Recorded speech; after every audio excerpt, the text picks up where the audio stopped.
Հարգելներս, ուզում եմ տեղեկացնել, թե փողային 4 հոսքային ճանապարհները ինչ ճանապարհներով են գալիս եւ մանրամասն տեղեկացնել եւ բիզնեսի մասին եւ բիզնեսի աճելու հնարավորությունների մասին։ Սա փողային հոսքի 4 ճանապարհներն են, որը փողը գալիս է միայն այս ճանապարհներով։ Առաջին սեկտորում դա բարձու աշխատողն է, որը սովորելով բուհերում ձեռք է բերում մասնագիտություն, աշխատում է ինչ-որ հաստատություններում, ստանում է ֆիքսված աշխատավարձ եւ աշխատում է 8-ից 10 ժամ եւ այդ բնակչության 90%-ն է կազմում։ Երկրորդ սեկտորում դա մասնագետներն են, որը կազմում է 5%-ը, այսինքն մասնագետները ովքեր են, այն մարդիկ են, որը գումարներ ծախսելով ձեռք է բերում մասնագիտություն, դա կլինի մատնահարդարություն, տորթխող, վարսահարդարություն եւ այդ մարդիկ կարող են նաեւ ավելի շատ աշխատել, բարձու աշխատողից ավելի շատ եւ ավելի շատ եկամուտ ստեղծել։ Երրորդ սեկտորում դա բիզնեսմեններն են։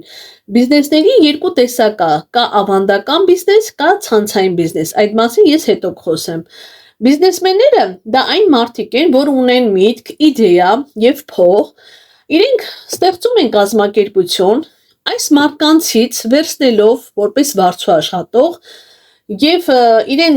տալիս է ֆիքսված աշխատավարձ եւ դրա դիմաց բիզնեսմենը ստանում է եկամուտ։ Այսինքն մասնագետը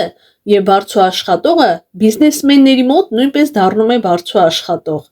եւ այդ բնակչության կազմում է 3%-ը։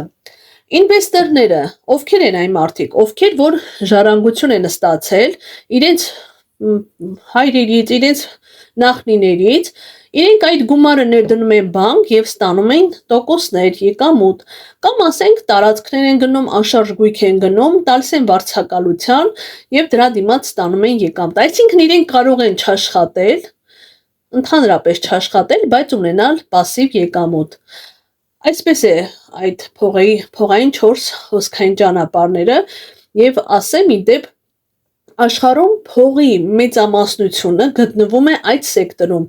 իսկ ամենաքիչ փողը գտնվում է այս սեկտորում։ Այնպես որ սիրելիներս տեղեկացեք, իմացեք, որ փողերը ինչ ճանապարհներով է գալիս։